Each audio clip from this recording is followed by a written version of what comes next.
It's time to start talking about a completely different type of finite element method, namely the discontinuous Galerkin method. And this is a type of finite element method that is actually starting to become quite popular within the computational fluid mechanics community. And in these communities, they often work with finite volume methods, and they try to interpret now a discontinuous Galerkin method also sort of as a finite volume method. But it's really not. It's a finite element method because we're dealing with basis functions and we're dealing with function spaces. And that means that all the analysis tools that we have built so far that work on bilinear forms and Sobolev spaces, well, it still applies.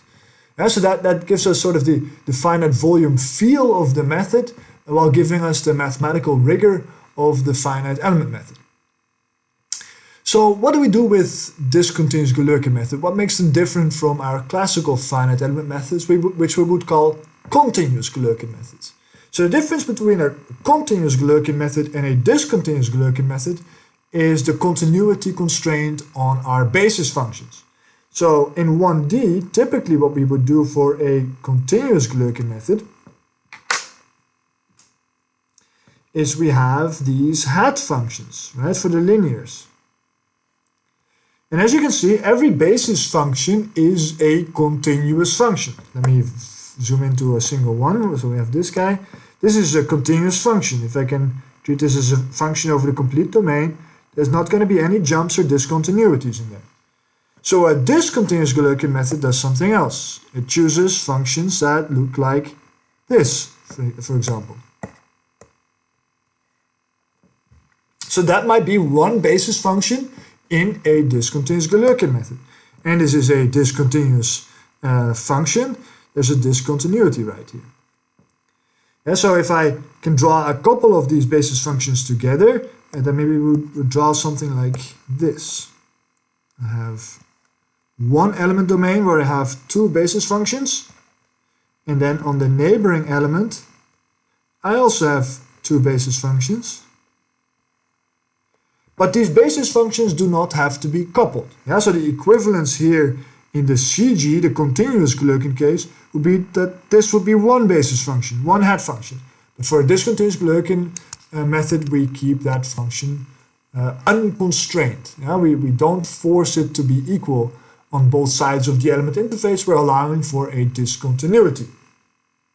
Now we've actually sort of seen these types of basis functions already when we talked about the Stokes equation and mixed formulations and pressure fields. Yeah, the pressure was a field that only had to be in L2, the Sobolev space of square integrable functions, which meant that it didn't have to have any derivatives, which meant that it could be potentially discontinuous from element to element. So some of the element pairs that we looked at were in essence discontinuous Galerkin methods for the pressure field. But now we consider a class of finite element methods where we use these basis functions for all our variables, not only the pressure field, but also the velocity field. And if we're talking about an Euler equation, for example, also for the density field, and etc. So why would we want to do that? And in this first video, I'll kind of try to motivate the choice or the reasoning behind using a method like this. And to understand this, we kind of have to go back to the different types of partial differential equations that we might consider and that we might find in the context of fluid mechanics. And I kind of assume that everybody has taken at least an introductory class on partial differential equations. Now that might have been a while back, it might have been in your bachelor, it might have been in your master. And maybe this theory has kind of subdued already a little bit. But I hope that the terminology of an elliptic, a parabolic, and a hyperbolic partial differential equation still does ring a little bit of a bell. And what you might have learned in your partial differential equation class is that you can separate a partial differential equation, or you can place a partial differential equation into either one of those three classes. And typically we can only do that for relatively simple partial differential equations. But nevertheless, we have these three types of partial differential equations that show different types of behavior. And probably what you learned in your class is a pretty detailed and difficult definition of these three different classes. And I've kind of pulled up the Wikipedia page here on parabolic partial differential equations. And what you can see here is that we try to rewrite then a partial differential equation in this format right here, where you have different directions and different orders with different coefficients. And then we call it a parabolic partial differential equation if it satisfies a certain relation between these coefficients up front on these differential operators or differential terms. Now, how does that translate to equations that don't have this specific structure? How does that translate to nonlinear partial differential equations? Does it translate to that? And do we really need such a convoluted and difficult definition? Well, I would say we can try and understand this from a very different perspective. We don't need a difficult equation like this to understand the difference between these three types of partial differential equations. There's a much more intuitive and a clear interpretation from the perspective of engineering application.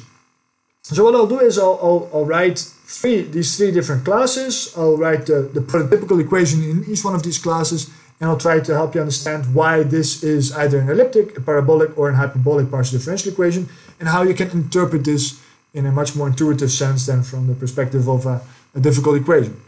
Okay, so we have the elliptic, the parabolic, and the hyperbolic partial differential equations.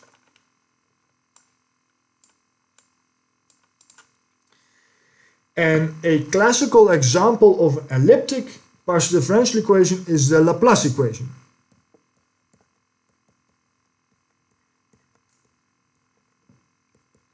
That is precisely our diffusion equation. So the intuitive understanding of an elliptic equation is that information travels in all directions. The diffusion, if you diffuse a certain concentration, it will travel in all directions. So if I have a certain square domain, then a solution of an elliptic equation, well, it depends on boundary conditions all across our domain, because again, information travels in all directions. So I need boundary conditions in all directions. So I might prescribe a certain linear function here, and a linear function here, and maybe a parabolic function here, and maybe a zero function here. And then the way that this equation would try to find a solution inside of the domain is by smoothing out these set of boundary conditions. So you get something like that. It smooths it out, information travels in all directions. Now, secondly, a parabolic partial differential equation. The classical example is the heat equation. So we have a time derivative as well as this diffusive term. So let me again draw my square.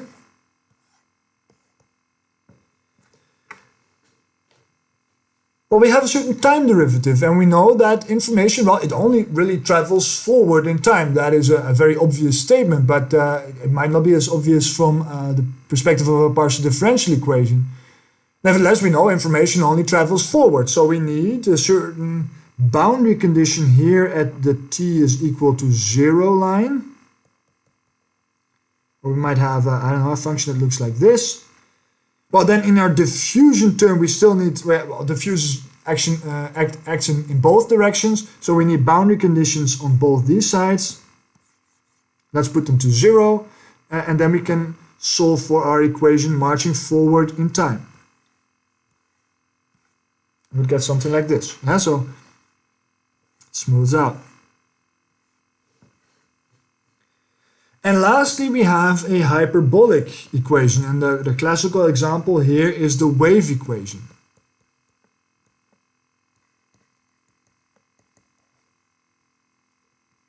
Let's draw a square again.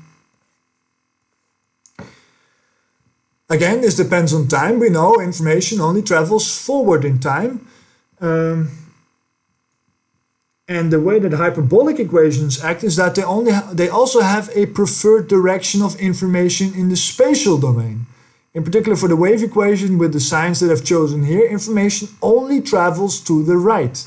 So the boundary conditions that we need are the ones, well, at t is equal to 0 and at the left boundary. Suppose x is equal to 0. So if I have a certain initial condition here that looks like a wave, and I have a 0 function as my boundary condition on the left, then my wave will only travel to the right, and then we'll get a 0 field on the left part of the wave. And so you get something like that.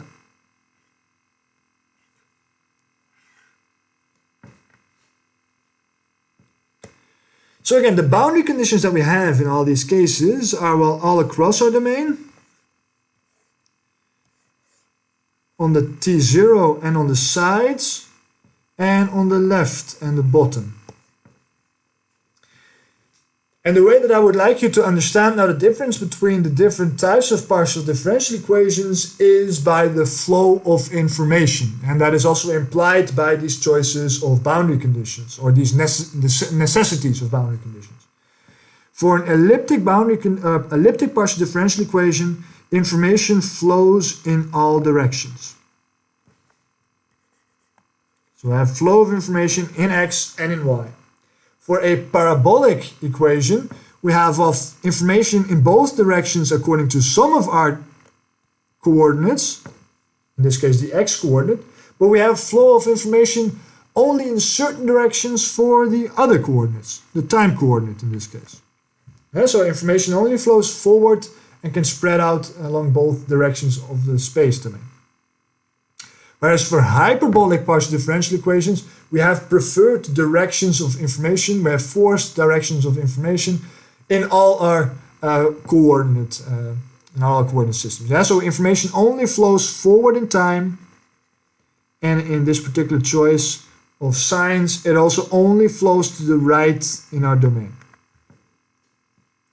Yeah, so the difference between the different types of partial differential equations can be interpreted as a different flow of information. And that would also make sense to talk about whether a nonlinear partial differential equation is either elliptic, parabolic, or hyperbolic. And in Navier-Stokes equations, for instance, we have a time derivative for our velocity field, but we don't have any derivatives on our pressure field, so our pressure field behaves more elliptic. And our velocity field, well, we have a time derivative, but depending on the Reynolds number, depending on how much diffusion we have either something that tends towards the parabolic nature, or if we have a very, very low diffusion, then there's almost no dissipation of information. So we have something that tends towards the hyperbolic type of equation. Now, even though it's a nonlinear equation, then the definition that you would find in the Wikipedia doesn't make sense. Okay, so with that perspective of partial differential equations, we can ask ourselves what types of discretization methods are suitable for these different types of partial differential equations, but also for these different types of physics, right? Because now we've coupled a certain physical interpretation to the type of partial differential equation. So the type of discretization method that is suitable for an elliptic problem, well, that is, I would say, the one that we've always been using. That is the standard finite element method, or always been using in this class, I should say. So that is a standard finite element method. And why am I making that claim? Well, let's take a look at the finite element basis functions. I'll take again my square. So we say continuous Galerkin, continuous, to the basis functions. What do they look like? Well, we have a certain mesh here.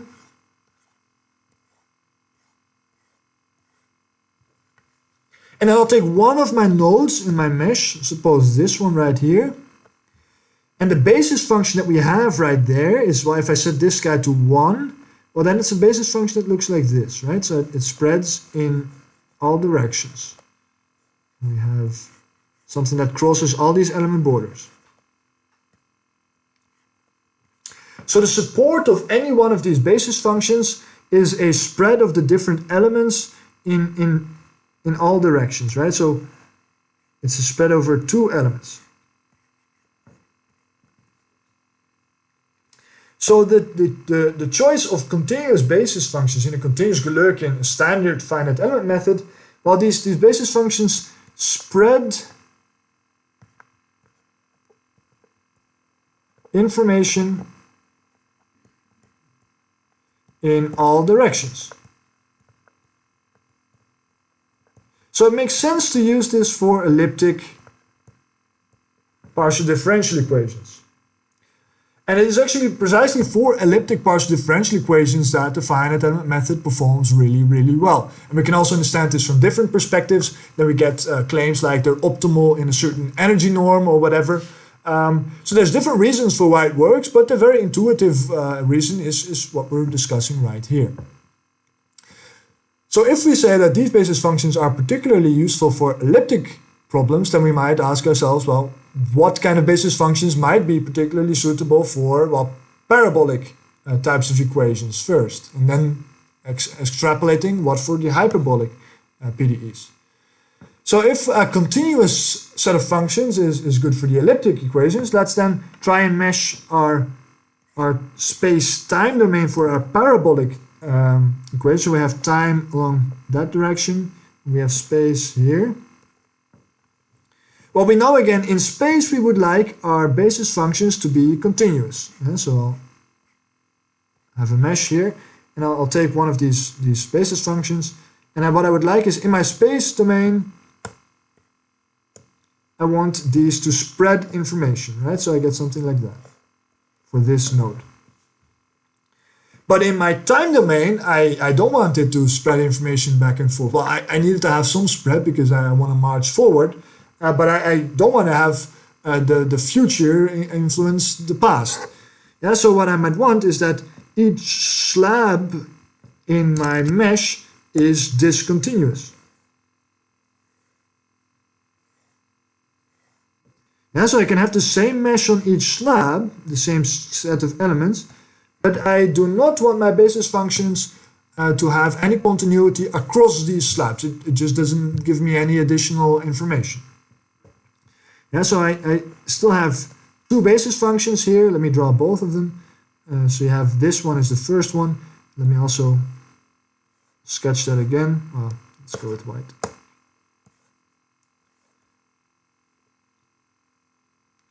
So the second basis function that I would have would be this node, and it would look like this linear function, huh? Or quasi-linear function. But from time slab to time slab, we don't want any continuity, right? So there's going to be a discontinuity here. And similarly, on the back side of this drawing, there's also going to be a discontinuity here.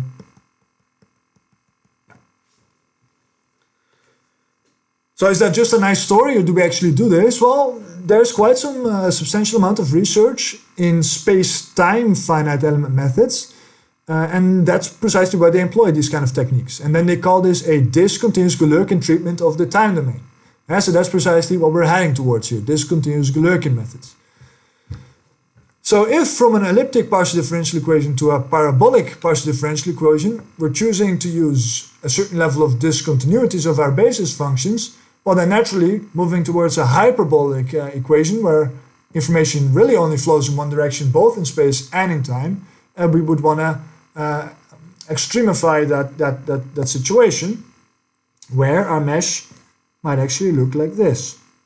Let me zoom into just a very few number of elements here. So this would be parabolic.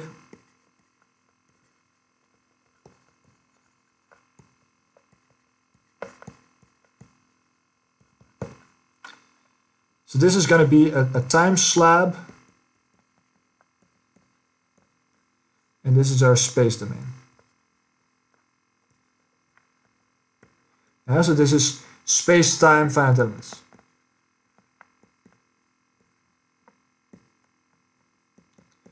And sometimes they make it even more specific. They say space continuous time discontinuous finite elements or something like that.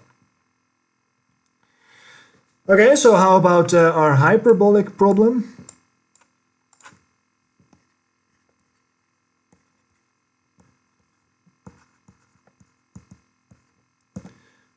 Well, information only flows along certain axes in space and in time. So what we might want is that we have basis functions that are completely discontinuous in both space and in time. So that would be one basis function. The second basis function maybe would be this one. It's going to be a second basis function. We have a third basis function at the same point.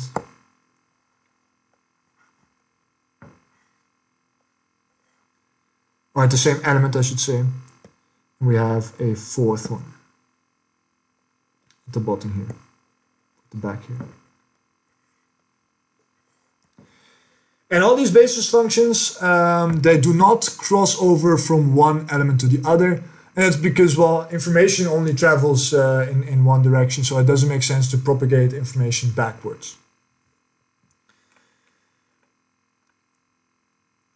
Okay, and that's the motivation for using a discontinuous Galerkin method specifically for hyperbolic partial differential equations. And in the next video, I'll actually illustrate that hyperbolic partial differential equations are precisely the ones that are very often important for fluid mechanics, and that's why discontinuous Galerkin methods have become quite popular for CFD. I think the last thing that I still want to emphasize here is that I'm motivating this from the perspective of also using DG in time. That's not what we're going to talk about. That was just a conceptual motivation.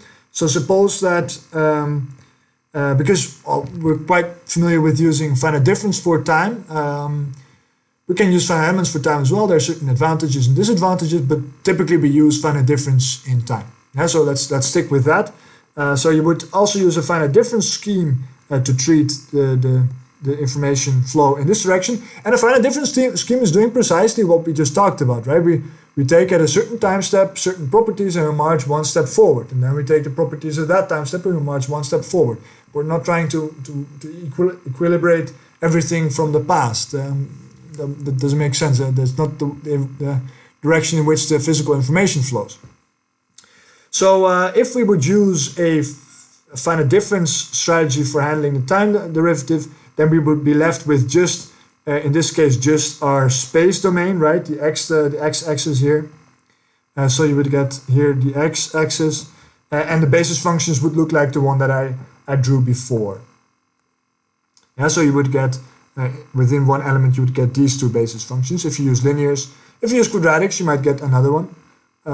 Or these are normalized differently depending on the scheme that you're using. And for the element right next to it, you would have these basis functions. For this one, you would have these basis functions. Yeah, so in the assignment that you're going to have to make on this topic, I'm asking you to treat the time domain with a finite difference scheme and the space domain with a finite or a discontinuous Galerkin finite element scheme. And these are the types of basis functions that I would like you to work with, right? I just want to make sure nobody gets confused thinking that they have to implement these kinds of basis functions. Okay, that's it for this video. I hope that was a nice motivation for why we want to use discontinuous basis functions for different types of specific types of problems. And I also hope that this was useful, this interpretation of the different types of partial differential equations that we might have from really a physical engineering type understanding rather than from an equation weighting the different coefficients or something like that. Okay, thank you for your attention and see you in the next video.